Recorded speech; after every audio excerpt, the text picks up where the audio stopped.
the lane. 15-10. Touchdown, Chargers.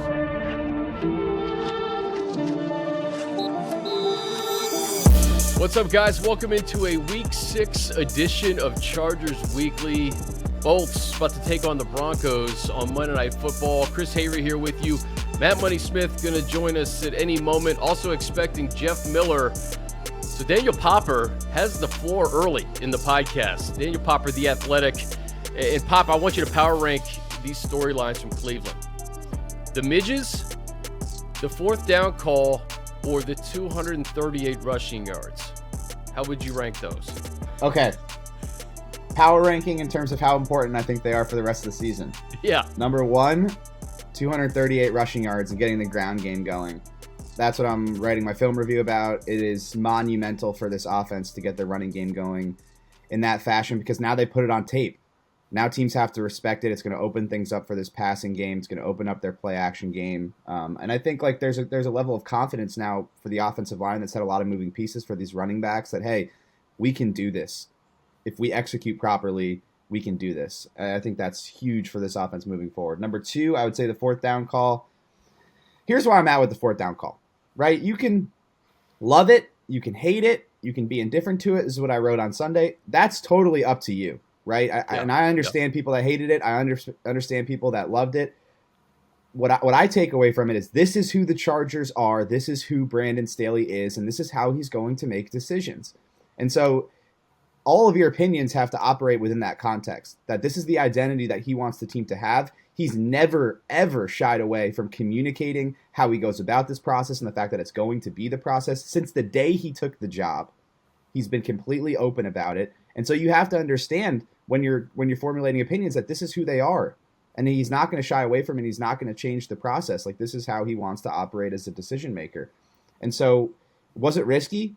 Yeah, 100% it was risky. But in that moment, he trusted his offense to get those 1.7 yards. He felt like Mike Williams was going to win his matchup with the rookie corner on the outside.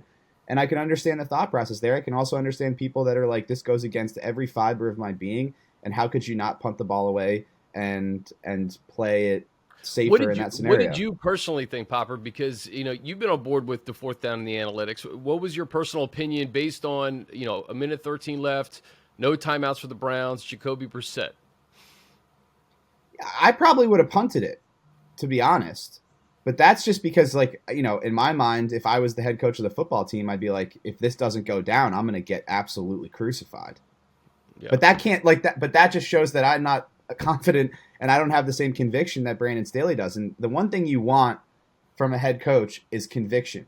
You want a plan. Like, this is how we are going to play. This is how we are going to make decisions. And you want that to be structured and you want that process to be seamless, and it is for the Chargers. Like, they do have structure and they do have a process in terms of how they go about this, and they really believe in it.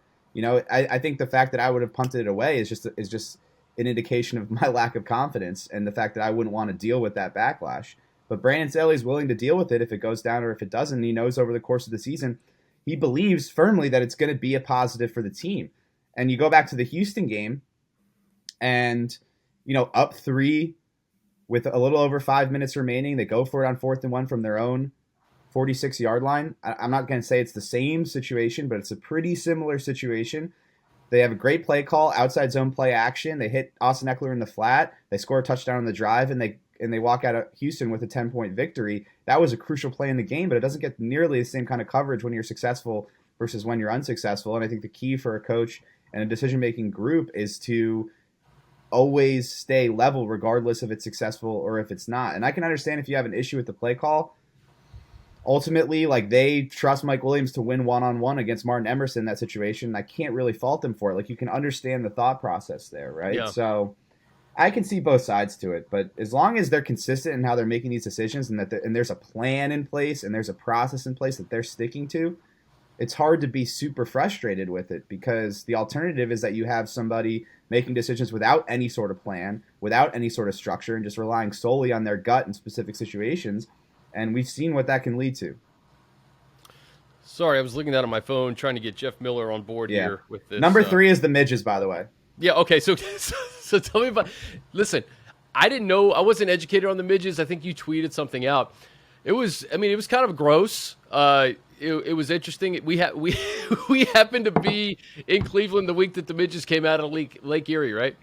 Yeah, well, I was talking about it, and then some guy in the press box, older gentleman who'd been like living in Cleveland, forever, I'm sure, gave me the whole rundown. They come out once a week, every October, and they spawn and they swarm, and then they are actually food for the migrating birds that are, migrating south for the winter. And so I guess like all of the birds come to Cleveland to feed on these midges for a week, and, the symbiotic relationships in nature, man, super cool. But yeah, I thought it was going to be a big factor, but what actually happened was I guess they don't like the sunshine.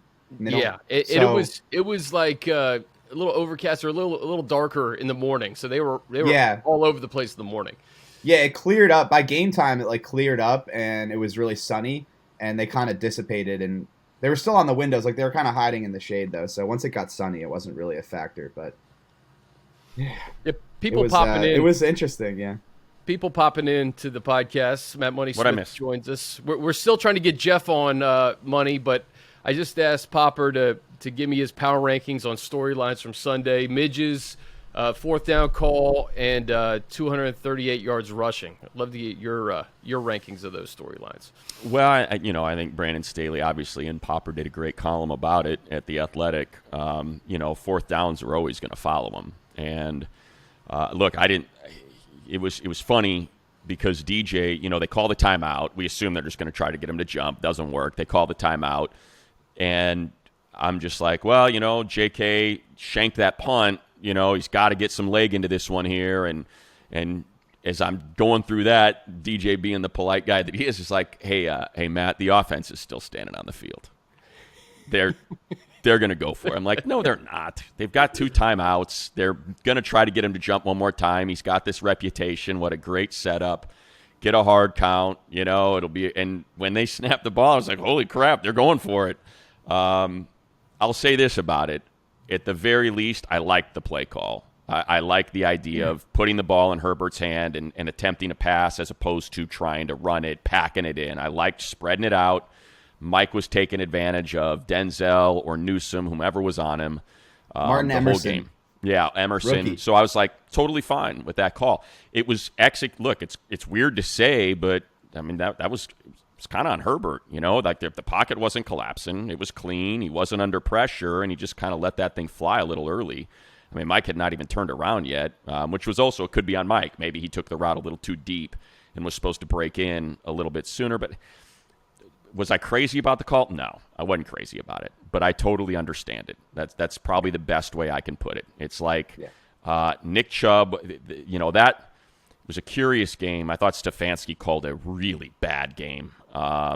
Just freaking hand the ball to Nick Chubb and Kareem Hunt the entire game. They couldn't stop him. And all of a sudden, DJ said it on the air. He said every time they go empty, a Charger fan gets angel's wings or something like that. It's like, why are you going empty? What are you doing, Stefanski?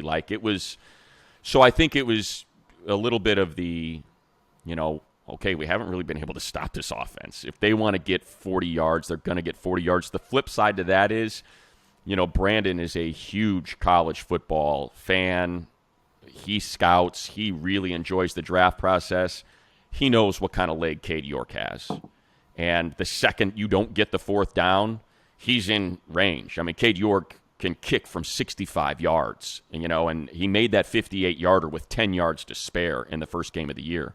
So that's the one sort of, if you want to call it a little reckless part of it. It's like, no, they've got a kicker. They don't have to gain a single yard, and I would feel uncomfortable about Cade York kicking that ball. So that's, sort of where I come out on the whole fourth down thing. I think it's, I don't know, kind of talking out of both sides of my mouth, but no, look, if it were me, I would have punted it. If it were me. Yeah, that's exactly what I said. Yeah.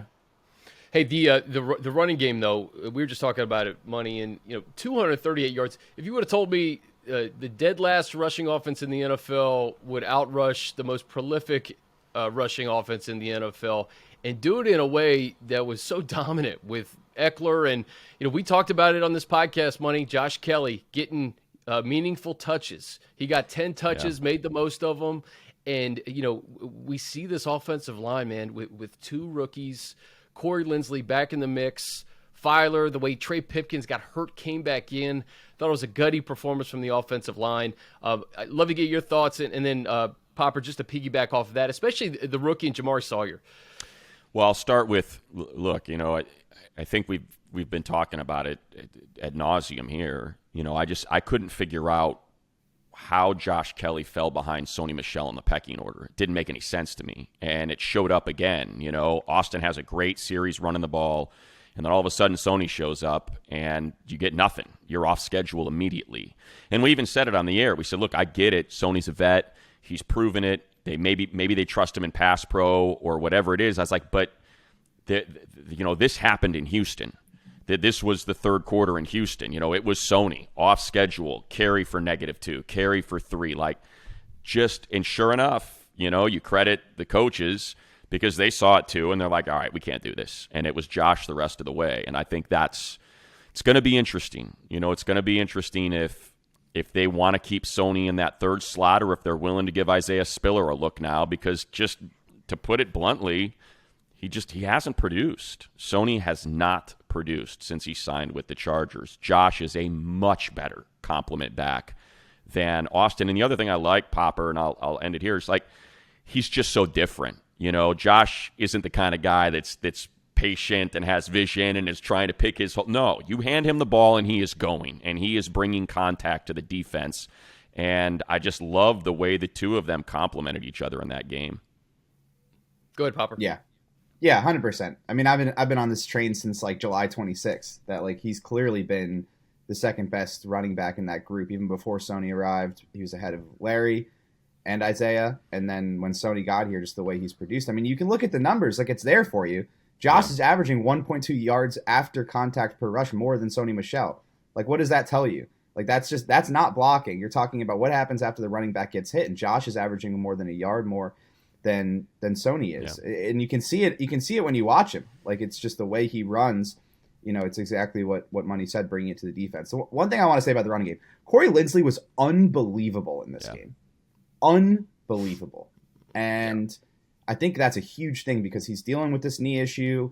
He takes a game off. He gets a shot in the knee, and you're starting to see him play like the Corey Linsley that we saw last season, particularly. It's a homecoming for him too, Popper, Youngstown. Yep. Yeah. But it all starts with him. When he's getting movement at the point of attack, it just makes everything look a lot better. It makes those guards look a lot better. They know where to go. And so Corey was the engine for this running game because they were getting a ton of push at the point of attack. And we saw that in Houston. That's the thing. It's so different. When I remember, when Clapp played that game, it's he came in the second half and they were like, yeah, you know what, Will was okay. Yeah, he was. He was okay. Corey Linsley's arguably the best center in the game. And as you said, it changes everything up front, especially Matt Filer was having a really rough go, and he is just a different player.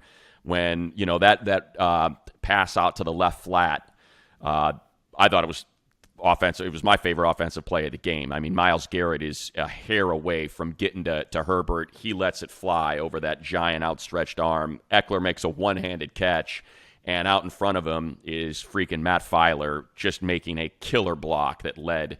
It's an incredible throw. It's an incredible catch, and Austin makes two people miss, and Filer just makes a killer block out in the open field for that touchdown. Just for whatever reason, Matt just plays so much better when Corey Linsley is out there. And I think he was I don't want to say liability, but he was struggling, and when Corey came back these last couple games, I think he's looked a lot better. Yeah. You talk about the center. Just one more thing, Chris. You talk about the center being a force multiplier. That's what that guy is in the middle, because he makes those guards look a lot better. And it's Matt Filer's a solid player as long as Corey Linsley is in there. I think that's what we realized here, is that he's a completely different player when Corey isn't in there, getting movement in the passing game, with his awareness and pass protection, being able to chip, being able to move around and help these guards out. And I think you saw Zion Johnson come to life in this game as well. And I don't think it's a coincidence that it's all happening when Corey Linsley's returning to an all-pro level. I think this first half of the season, these first 5 games, can really be broken down into 6 quarters. I said this last week, and I firmly believe if Corey Linsley was in the game in the second half against the Chiefs, they would have won that game. And then you go into the Jacksonville game with a quarterback with fractured rib cartilage, without your center, without really knowing how Justin's going to react to playing with those with that broken rib cartilage. So, they were able to kind of right the ship after those 6 quarters. 3-2 could easily be 4-1 right now. And, before we get into the Broncos money, Chargers, they sit at 3-2 with an opportunity to go to 4-2 and 2-1 in the division, with Seattle on deck after that before their bye. I would say you would take that if we were talking, September 1st before the season, be potentially 5-2 at your bye if you take care of business these next 2 weeks. Yeah, I'll say, just to kind of, before we look that far forward, we said it when Rashawn got hurt, when Slater got hurt. It's like, wow, I think they lost the second most important player on the team. And now I'm wondering if Corey Lindsley's the second most important player on the team. I think just so. All the stuff he takes off of Justin's plate with protections. And like you said, Daniel, like just what a force multiplier he is. I think that's what we discovered is, Lombardi and Coach Staley done a great job, and Shane Day of scheming, to help out Jamari and to, and you can do that with tackles. It's the interior of the line. When it goes bad, it goes really bad, especially with a guy who's got fractured rib cartilage. So I think that's what we figured out through these last 2 games is Corey's the second most important player on this team. And hopefully he stays healthy for the remainder. In terms of being 3-2, I think we got into this last week, Chris. It's not just your record independently; it's your record in connection with the rest of the conference, and It's just been such a year of parity. It's you think about the it's unfortunate because it felt like the Raiders it's very similar to the Charger game against the Chiefs. They had them. You felt like, yeah, this Raiders team's got them. They've got something working. Max Crosby is a force. And Patrick's not comfortable, and then it just got away from him. For whatever reason, that happens, with the Chiefs. Now, the good news is they're playing the Bills this week, and the Chargers are home on a Monday night with a little bit of extra rest for their guys against a Broncos team that's really struggled on offense. So perhaps there's an opportunity to tie atop. The one thing I'll just plant this seed for you too. Like, the one thing I hate when superstar players struggle like this, and they don't get right before they come to you. It's like, look, Russell Wilson looks overweight. He looks uncomfortable. It seems like he is not well liked, but he's still one of the best quarterbacks in the NFL and has proven that for the last 8-9 years. So that when you get all of that piling on top of you for the last 3 weeks, it's just he's not going to have a season like this all year long. It's going to pop. Cortland Sutton is a nightmare to cover. Jerry Jeudy's an incredible route runner. Albert O is a tough cover.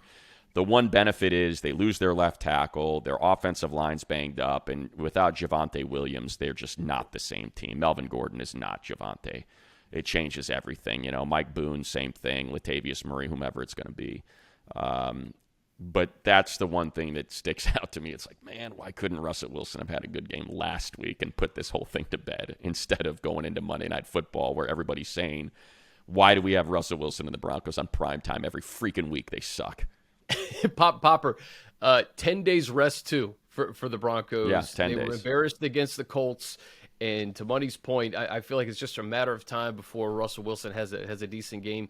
Plus, that Denver defense has been awesome. They're number 1 against the pass. They'll probably get Justin Simmons back for this game. And, DJ just broke down Bradley Chubb, 2.5 sacks against the Colts, 5.5 this year. He's a nightmare too. And it's another big test for Jamari Sawyer. Yeah. I mean, I couldn't agree more about the whole Russell Wilson situation. Like, he's not going to play like this the whole season. Right. And, like, yeah, the narrative is, we totally overrated him when he was in Seattle and the let Russ cook, campaign was total BS. He's still a really good quarterback. And, like, I think the feeling in the locker room right now is, like, to just hoping that he has one more bad week. But, like, Nathaniel Hackett got this job for a reason. I know a lot of people are talking about him. He might be like in over his head. He's a poor game manager, all this stuff. He's a rookie head coach. He's been a really good offensive coach in this league for a long time. Like, he took Blake Bortles onto the cusp of a Super Bowl as a play caller in Jacksonville. Like, he's not, a bad offensive coach. And so you feel like this thing's going to get on the tracks at some point. And I think the Chargers are just hoping that it takes one more week for that to happen. Just going back to your point, Chris, about where the team is at in terms of being 3-2 at this juncture, I think you have to look at it in the context as well of how many injuries that they've had. So if I told you that Rashawn Slater was out for the season, if Joey Bosa was out, if Keenan Allen missed 4 weeks, if Corey Linsley was dealing with a knee injury, all of these different injuries that they're dealing with, and the quarterback having rib cartilage, a fractured rib cartilage, I think that's important as well. And I think it's a testament to how they've adjusted here, offensively and even defensively, to get to this point at 3-2. The way that what Money was saying, the way they've schemed up to have Jamari playing at this level. And listen, like, there were some reps against Myles Garrett where he got beat. Like, that's just going to happen. But I think in that Houston game specifically, like, the way they schemed things up was brilliant. Like, I thought it was a fantastic, fantastic protection plan from Joe Lombardi, from Brendan Nugent, from Sean Surratt, Shane Day, all of those guys. The way that they were mixing up their chip help, the way they were motioning guys over there, he really wasn't one-on-one very often. And when he was, he played really well. But, I think a lot of the time it's like, okay, Jamari Salyer played really well. Let's give all the credit to the player. I think you have to give some credit to the coaching staff. As much flack as Joe Lombardi takes for his play calling, you also have to give him credit when he schemes things up really well. And he's done a fantastic job of scheming things up, mixing things up in terms of how they're helping him over there, so that, keeps these edge rushers off balance. And he gave up some pressures to Myles Garrett. But the one thing that really jumped out to me was, when there was pressure, he was able to force him wide. And Justin Herbert is so good at maneuvering in the pocket. And this is absent of how good he is at escaping and creating off script. The way he maneuvers and manipulates the pocket, I think, is really underrated. And so Jamari knew, hey, if Garrett's got this unbelievable bend, if I can just force him wide enough, yeah, he might get a hand on Herbert, but Justin's going to have the feel to step up and avoid the sack. And, I think that was a really good plan from Jamari Salyer. And he told me this week that he got a lot of help from Rashawn Slater in terms of implementing that plan. I think Rashawn's been, a consummate teammate in terms of being there for Jamari and helping him in this transition. Real quick, Brian, I can't see Popper. Is that going to be an issue because it's recorded locally? Yeah, I see him perfectly. I heard everything perfectly, okay, too. Maybe that's me. That may be my internet then. All right. Hold on 1 second, guys. Sorry. Yeah. I texted you to see if you could call him. He's trying to get on the app. Okay. And if he can, he can. All right, 3, 2, 1. Hold on, Jeff said, sorry about that. Couldn't get on my computer or phone. All right, yeah, Brian, if you call him. All right, 3, 2, 1.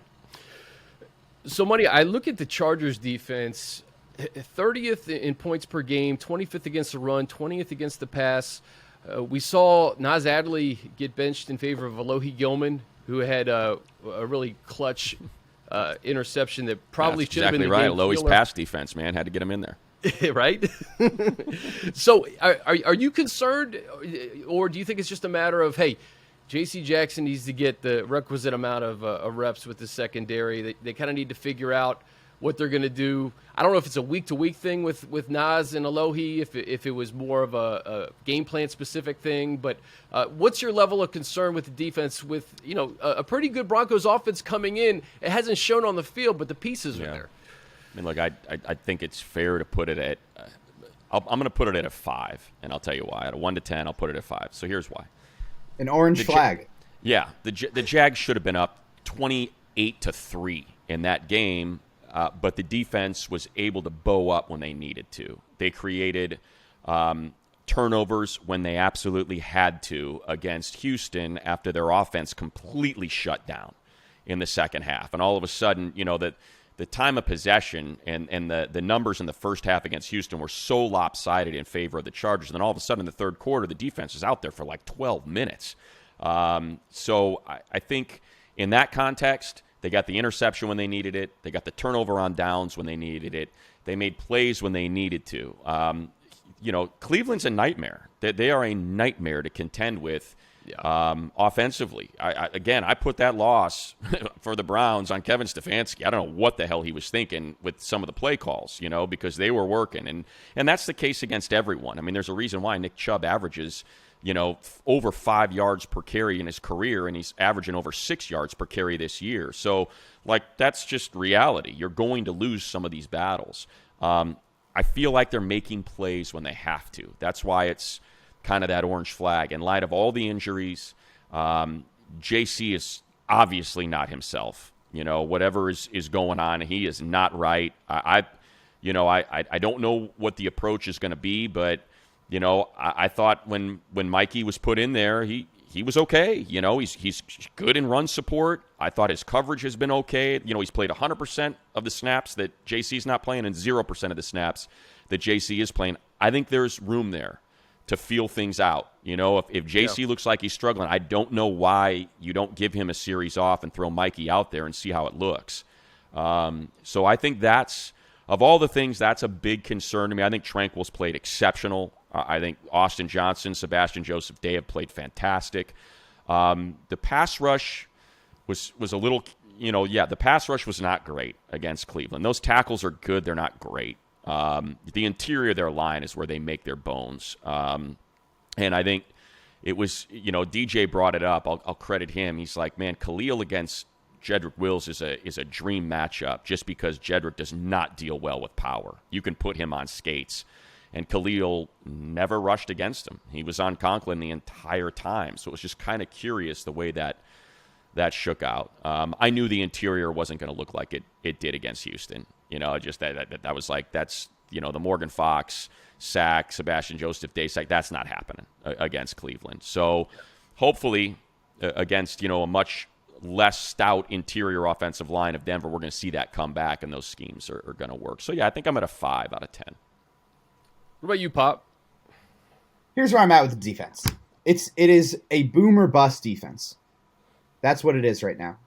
They give up a ton of explosive plays, but they also make a ton of splash plays. And they're able to save themselves at this juncture of the season because of these splash plays. But in order to be a better defense overall, they have to be more consistent on the plays outside of these splash plays. And I looked up the numbers. They've allowed 40 explosive plays in the season, which is any rush over 12 yards or any pass over 16 yards. That's the 8th most in the league.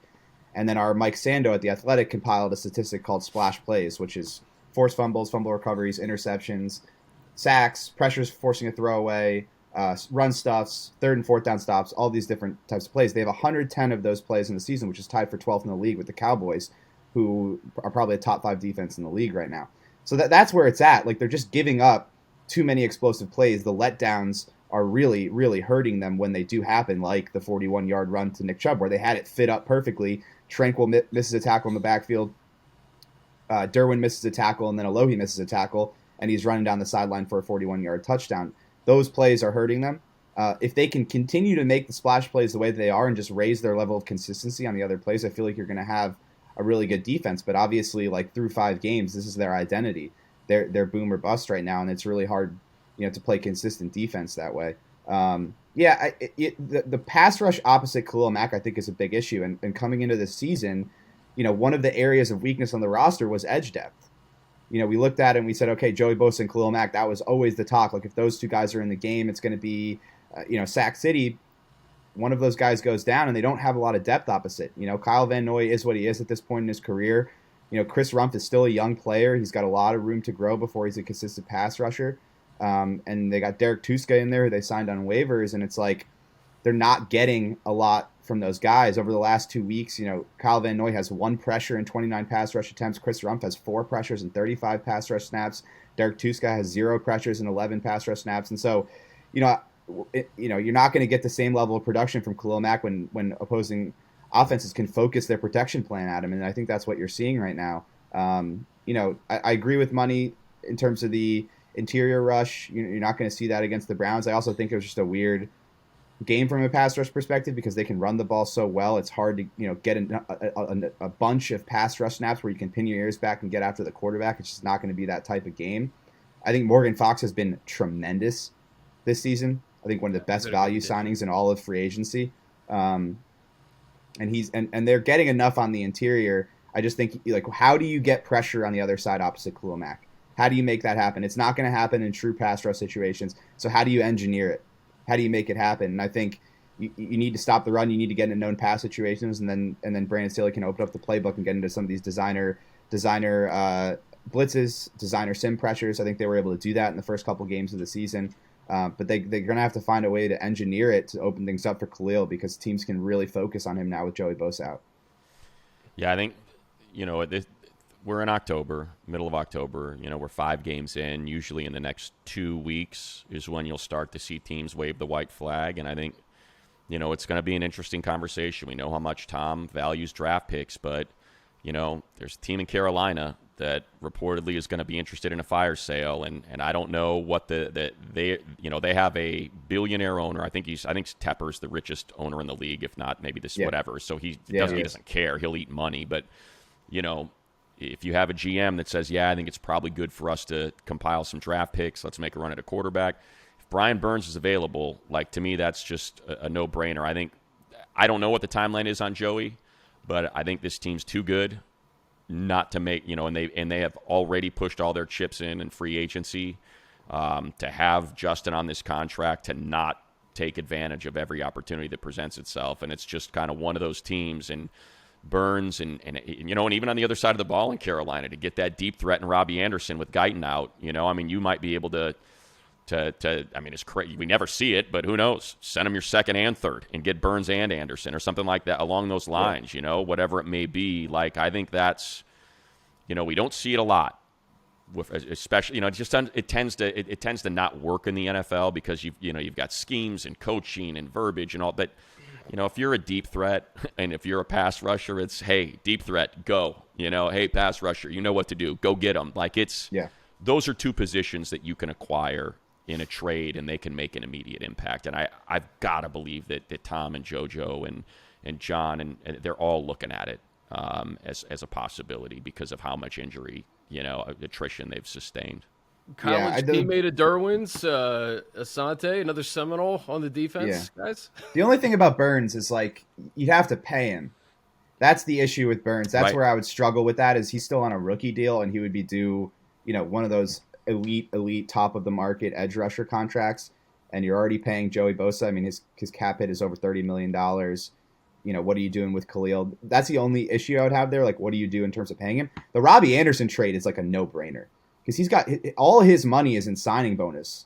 So you trade for him, you're paying under $1 million in prorated salary to him, and then you can cut him after the season and take on no dead money. So that one is a no-brainer to me because it's obvious. You saw it in the Browns game. These safeties are playing 8 yards. They're in split safety shell, and they're playing 8 yards off the line of scrimmage because they just don't respect any of the speed. And listen, Mike Williams can get to the deep part of the field. We saw it on one of those plays where the safeties were walked up and Mike got deep and made that acrobatic catch on the go ball. But it takes him a little bit of time to get down there. It takes extra time for a 4-5 guy to get downfield as opposed to a 4-3 guy like Robbie Anderson. Money makes sense. The fit makes sense. I think money hit the nail on the head there. There's not a lot to implement in terms of scheme for him. It's you're bringing him in to run go routes, and even if he's not productive, you need the threat there, and that's what Jalen Guyton brought. Is when he was on the field, at least teams had to respect the speed in the deep part of the field. Yeah, and Papa, I would say just in the case of Burns, real quick, Chris, to put a button on it, I know that we always think about long term and draft picks and development and how you got a 5th-year option. And I think it's just this short window. It's you know what? Hopefully he doesn't hold out. We'll pick up the 5th-year option. He'll make $15 to $22 million, whatever that number will be. And if you let him go, you let him go. And that's it. But the teams I think the conference, there's too much parity in the conference. The team's got too much talent to not figure out a way to plug those holes and get into the tournament. Just get in. And if Joey's back, now you've got real depth out there, and you can rotate through the postseason. That's just, I guess for me, I'm just looking so much more short-term this year than I've ever thought about before. Because we've never seen the Chargers throw around money like this in the offseason. We haven't seen it. And it's clear that after the Rams won the Super Bowl, Herbert is, a budding superstar that's, top 5 in jersey sales every month now. And it feels like these owners, that ownership wants it. They want it this year. They after the Rams did it last year, they want it this year. So now you got to figure out, okay, we've taken some hits. How do we make that happen? Make the trade and figure it out later, right? Exactly. You got your quarterback on a rookie deal, and I think the bye comes at a nice time. You can evaluate where you're at. If you're 5-2, you do exactly what the Rams did last year when they got Odell and Von Miller. You get your edge rusher, you get another weapon for Justin Herbert, and you try to win this thing and go for it. I think third year of Justin Herbert and not getting the playoffs, that's not going to be acceptable. That has to change. And if you can make those trades, you do it. The run defense is something, Money, I want to talk to you about, because we saw it with Clyde Edwards-Helaire, big run, the Robinson 50-yard touchdown, the Pierce 75-yard touchdown, the Chubb 41 or 42-yard touchdown. Listen, Javonte Williams would have been a load on Monday Night Football. It's Melvin Gordon. We all know Melvin. And he's been with the Broncos for quite a bit now. Yeah, he fumbles. Yeah, and he's fumbled at really inopportune times at both stops. If Melvin gets Titans going, game on the goal line. I know Remember that? I'll never 3 forget times. that. I'll never forget that game. And you know what? That game, the Titans went in a different direction than the Chargers that year. That was Tannehill's first start, and it ended up being, great for Tennessee, not so great for the Chargers. Led to Justin Herbert. Oh, yeah. So, led to Justin Herbert. I'll take it. I'll take the hit. Sorry, Phil. Wish you could have made one more postseason run, but considering what that offensive line looked like, ultimately how that roster was constructed, I'm going to go ahead and take the losses and get Justin Herbert out of that one. Thank you, Melvin, for fumbling 3 times at the goal line. Monday night, I think, is going to be really important for this run defense to get some confidence. Stopping Melvin, you got Ken Walker coming in the following week, who had a pretty good game last week in absence of Rashad Penny. And you're going to have to face some pretty good running attacks in the back half of the year. I think starting Monday night, stopping Mel could be the key. I'll just echo what Popper said. He hit it on the head. They'll do a great job of containing, and then pop, pardon the pun. But, it happened with Dameon Pierce, 75 yards, happened with Nick Chubb, 41 yards, happened with Robinson, 50 yards, happened with Edwards-Helaire. Like, you've got to prevent those plays. You work so hard, and I'm not making excuses for the defense, because that's part of it. Like, you cannot allow explosive plays. Your numbers are what they are. If you're one of the worst rush defenses, I don't care if it's a single run every game, that run still exists, and it still causes damage to your outcome and potential outcome of winning. So they've just got to figure it out. Javonte Williams would have been – not having him is a huge blow. He is such a load just in terms of physicality, ability to run after contact. Melvin's a really good back. He's just not what he used to be, and again, he puts the ball on the ground. So that's going to help him a lot.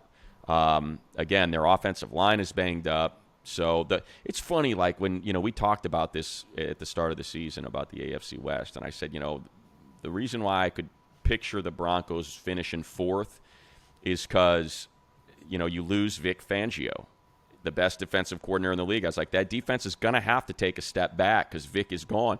Defense has been exceptional. It's been the guy they hired to change the offense that's been a disaster. So it's kind of funny how it's all managed to shake out, but that's where, like, my level of concern is that defense is still really good. And it's been since Herbert's taken over, you look at every year. Every year it's been one, torch the Broncos, the other, can't get anything. They've split the season series these last 2 years, and it's just been really curious the way that it's worked out. I mean, they have really put it on that defense in 2 of those games, and they've not been able to get anything going in the other 2. So it's pretty much the same personnel minus Von Miller. Now, that's a huge minus, but the secondary is exceptional. Mm-hmm. So it's going to have to be another run the heck out of the ball and let play action do some damage. Simmons coming back, Money. Sorry to interrupt. Simmons coming back, I think. Yeah, coming up. Well, he's available to come off the IR. So I don't know. I haven't seen the practice reports. I don't think there are any yet. So, once get an idea as to whether or not he's out there. Look, he's one of the best safeties in the league. So that's – and he's – I think what's he picked off Herbert twice, I think, now. So, Probably, not great. Yeah, I'm sort of fascinated to see what happens in the passing game here because, Pat Surtain is, like you guys are saying, one of the best corners in the league, and you expect him to follow Mike Williams. And who's going to step up in this passing game? And that's one thing that I don't think is talked about enough. I know we talk about Keenan's injury, but what Keenan Allen means to this passing offense on money downs, no pun intended there. We're just using puns with each other's names. Yeah. But so I looked up the stats just because I was curious. Keenan Allen had 30 third and fourth down conversions last year. 30. Only one receiver in the entire league had more, and that was Cooper Kupp at 33. Like in third and fourth down, he is one of the best receivers in the league in terms of converting. And so not having that changes everything in those situations. Like you talk about that fourth down call, they are 100% going to Keenan in that situation if he's on the field. And so that has to be factored in terms of the offense. But if you go up against a corner like this who can take away Mike Williams or at least limit him, who is stepping up in his absence? And Josh Palmer's injured right now. That's why he's not performing at the level I think we all expected. He's got an ankle thing. Now he's got a knee thing. He just hasn't looked like himself physically. And so is it DeAndre Carter? Is it Gerald Everett at tight end? Does Donald Parham step up and find his way after missing all that time and finally returning last week? Like somebody's going to have to step up here because Pat Surtain is the real deal. And I don't think you can count on Mike Williams putting up $130 with 10 catches in this game against that guy. Money, look at these receiving stats from Sunday. Mike, 10 for 134. He was targeted 13 times. Nobody else was targeted more than 6 times. Josh Kelley, 33 yards, was number 2. Ekeler, number 3, 26. So clearly you're starting to see the absence of Keenan Allen in the passing game. Yeah, no doubt. Hey! Oh, no! Look at this. In an automobile. What? What is happening? Why does this better? look so Hey, horrible? you know what? It's better late than good. never. You look great. You look great. 40 minutes in, Jeff Miller finds a way to get on. Right. Unbelievable. How are you, brother? Well, I don't even have to make a joke here. It just speaks for itself. Yeah, Mr. Miata has joined the conversation.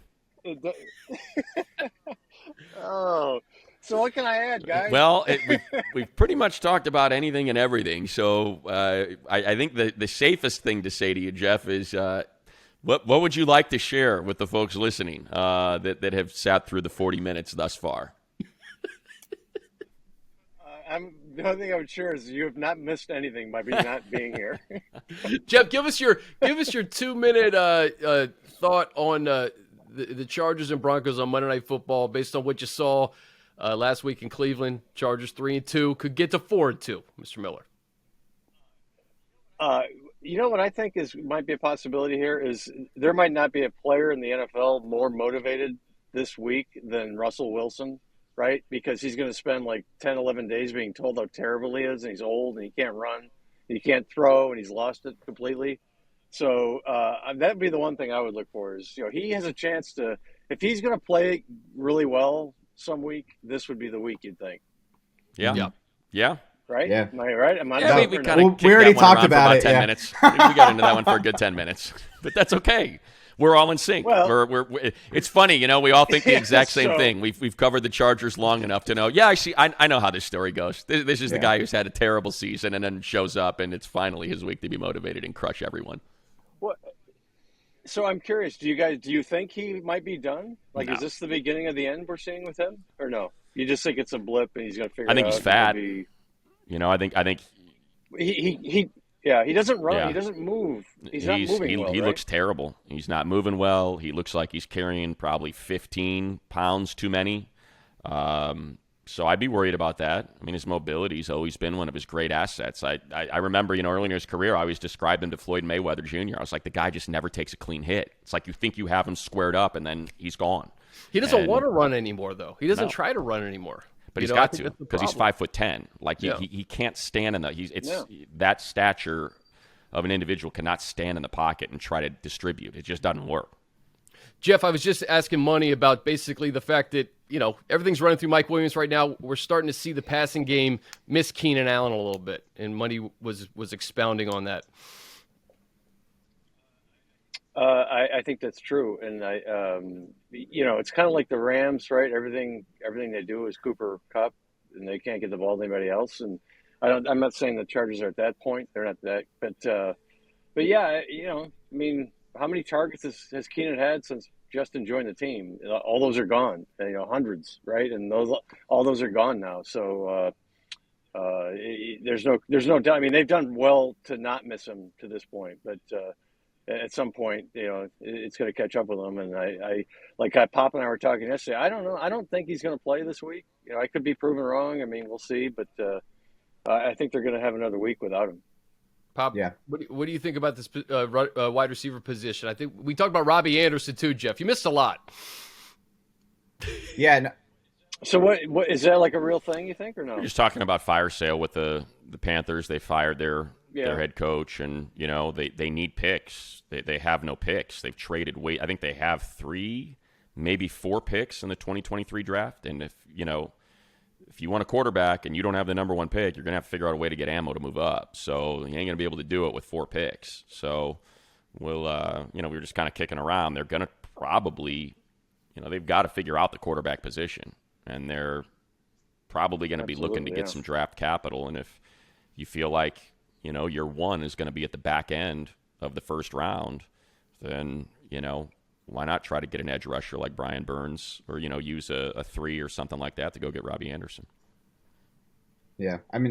It runs counter to how this front office has operated for a decade, but then again, they completely ran counter to everything they've done over in this offseason. So, I don't think it's out of the question. The Robbie Anderson one makes a ton of sense to me, as I mentioned earlier, just from a money perspective and how he fits. But yeah, the Chargers have to be better on third down. Like, that's where, they were excellent on third down last year. They were tied for 5th in the league on third down last year. They're in bottom half of the league this year on third down. And that's because they're missing Keenan.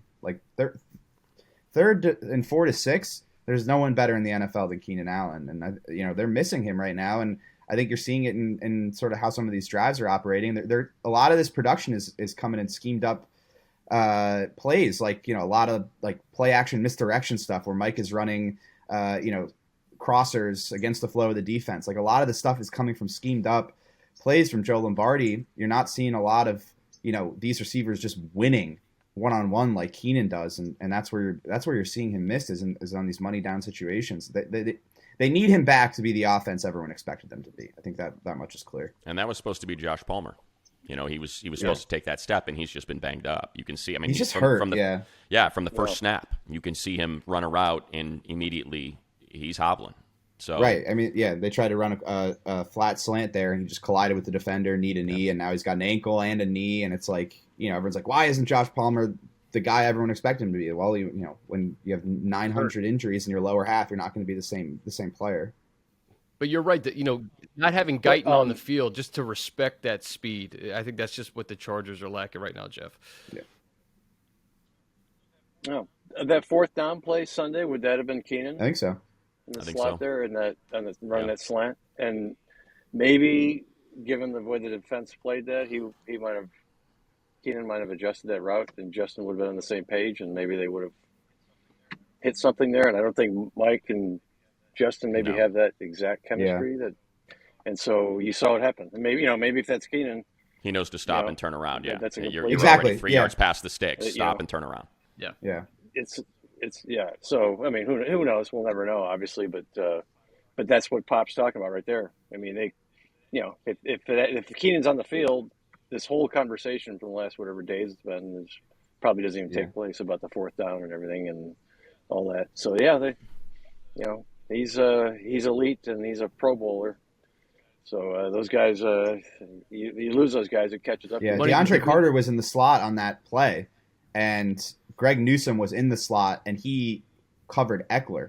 So he actually came on a blitz, but he was really in man coverage on the running back. So as soon as that happened at the snap, Carter was open. And I imagine Keenan and Justin have such a good rapport that Keenan probably senses that, sees the slot corner drop down on the running back, and he probably just turns around right at the 1st down marker. And Justin probably sees it. They know that's going to happen after that rotation, and it's probably a conversion there to Keenan. But DeAndre Carter obviously just doesn't have that same chemistry with Herbert or the same awareness. Keenan has the best awareness of any receiver in the league, up there with any receiver in the league. Money, the division 10-10, the AFC West. I know it's week 6. I know it's still early, but man, it's such a huge game for the Chargers to get to 4-2. Put the Broncos in your rear view. The Raiders are already 1-4. The Chiefs, you mentioned the tough schedule. They got the Bills. I think they got the Niners after that. This is a golden opportunity for the Chargers. Well, you don't want the Chiefs to pull away. You mentioned they got Bills, 49ers. I've torpedoed the entire podcast. He's sideways. Brian, please keep this in. Please keep this in. Jeff makes a cameo, leaves, and comes back with his face sideways. Unbelievable. What a performance. Poppy's got that little Miata, so he's like a stunt driver. He's probably got that thing on 2 wheels, just kind of cruising down PCH right now. This is just, professionalism personified here from Jeff Miller of the LA Times. That's Miller. Try let me to tell you, finish your I answer, know buddy, what's with a going on. straight face. I don't want to All say right, anything. I just want to give you the floor, Jeff. It's all you. What's your hottest Chargers take from a sideways perspective here? Give it to us. Yeah. What's gotten sideways on the Chargers through 5 games, Jeff? I'm looking at my phone. I look perfect. You guys look all screwed up, so I don't know what you're talking about. There you go. Blaming others. Classic Miller. Blaming others for his own execution. Well, Jeff, you came in just in time to make this thing go off the rails. One final thing. A key to the game and a player to watch. We did this last year on our roundtables. I enjoyed them. Popper, we'll start with you. Key to the game and a player to watch. All right. I would say key to the game is protecting Justin Herbert and dealing with Bradley Chubb. I mean, I know I'm a broken record with this, but you feel like you got to be able to protect the quarterback week to week, especially when you're going up against edge rushers that are this good. And I think offensively, keep the running game going. Yep. And then as well, keep the running game going and figure out a way to maintain this. I think those two things offensively. And then, defensively, find a way to generate some pass rush opposite Khalil Mack. I know we were talking about that earlier. It just hasn't been there. And I think it starts with stopping the run and getting yourself into known pass situations. And so Brandon Staley can open up this playbook and dial up some sim pressures and some blitzes that can get Russell Wilson rattled. I'm going to let Jeff go last because this is let Jeff go next. He's earned it. All right. He's earned it. Jeff, key to the game and a player to watch. And there he goes. He's gone. He's gone. And he's gone. Buddy, you answer, and we'll see if he comes in before we end this. Yeah, I think it's, Popper alluded to it earlier. They've just got to stop the explosive plays. Cortland Sutton is capable of explosive plays. So is Jerry Jeudy. We saw David Njoku get a couple of them. Like I said, Alberto is just ridiculous athleticism at the tight end position. And they use Derwin so much. That's why the loss of Javonte is such a big deal, because they would have probably had to use Derwin like they did against the Browns and keep him a little bit closer to the line of scrimmage, not let him cover Njoku as much. And he got loose, as Derwin kind of had to pick, the half dozen, of one, 6 of the other. And what am I going to do? And I think that would have been very similar. You don't have that same type of threat in the backfield. But I'm going to go my player. I think it's going to be Drew Tranquil. I think he's just been so good at, you pointed out, Nick Chubb's big run came when Drew had it read. He just didn't make the tackle. He's so good at reading and fit and stopping that run. And I think if you can do that, there's still a lot of look. Do I think Russell Wilson's going to bounce back? Yeah. But there's still a ton of pressure on him. And it's still, in honor of Jeff Miller, it's gotten sideways on both of those guys. Nate Hackett and Russell Wilson, they are taking so much incoming because they have zero equity in that town. And if you can get to them early, if you can get, what'd you say, Popper? They had 110 explosive or splash plays on defense. Mm-hmm. So yeah. Get one of those early. The guy had 2 bad interceptions last week. Get one of those early, and now freaking out. You're off the rails. People are upset again, and I feel like the offense is going to do fine. I really do. I feel like they found something. The rotation with Josh, using Austin more, not trying to save him until the playoffs because he gets banged up toward the end of the year. That's out the window. So now you're seeing him get much higher usage, and that's why everyone's like, well, what's happened? Well, yeah, he's getting used. They were trying to save him because, they want to win a Super Bowl, and now they're like, well, we got to play him. That's just reality now. So that's why. So I think I'm kind of all over the place, like Jeff. Yeah. I realized that I didn't even give a player to watch. I just said keys offensively and defensively. I blame Jeff Miller. He came in here and just completely disrupted my flow. I'm focused on him. The podcast. I think I'm focused on him. I'm focused on him popping in, popping out. Is he going to be sideways? Is he going to be the right orientation of his camera? So I blame Miller. It's all on coaching. It's not on execution. Player to watch, J.C. Jackson. That's where I'm going with this one.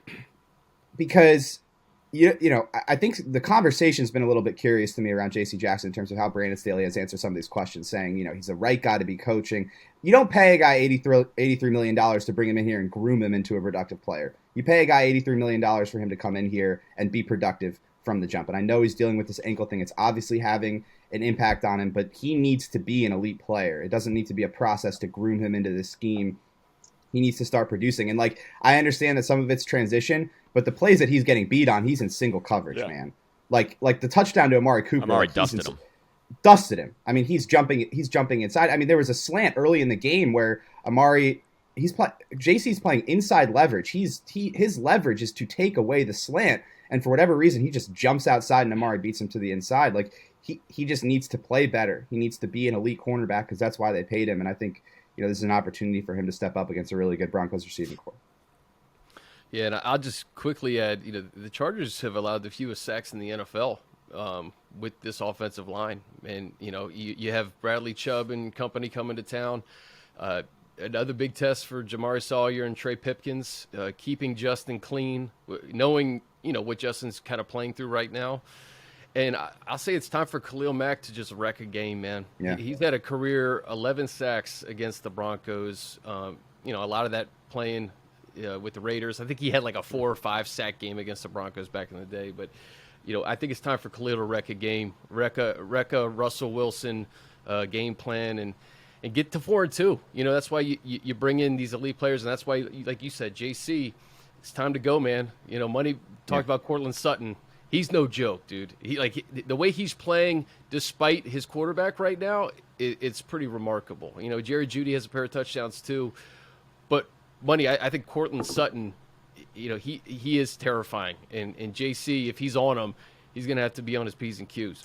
I mean, the good news, and I think you hit it on the head there, Chris, because I'm just pulling up the PFF grades here, or the PFF pressures, I should say. You're talking about Billy Turner and signed off the Jets practice squad, Calvin Anderson. Time to go, right? Time to go. Billy Turner's terrible. Calvin Anderson is a practice squad player. So let's see. Pass protection. Oh, you know what? And Billy hasn't even played this year. So, the interior's solid. I like Cushenberry. Reisner's good. Meinertz is okay. But those tackles, you can get after them. I mean, you had Fleming allowed 13 pressures and 2 sacks. Bowles, 13 pressures and a sack. Reisner's allowed 2 on 9 pressures on the interior. Cushenberry 1. Glasgow 1. You can get after them. So I think you hit it on the head. Let's get Khalil on either Billy Turner or practice squad Calvin Anderson, and maybe pick up a couple here on Monday. Yep. Good stuff, boys. I think Jeff realized that he probably shouldn't even pop in a 4th time. I think he realized it's a wrap. We got him sideways.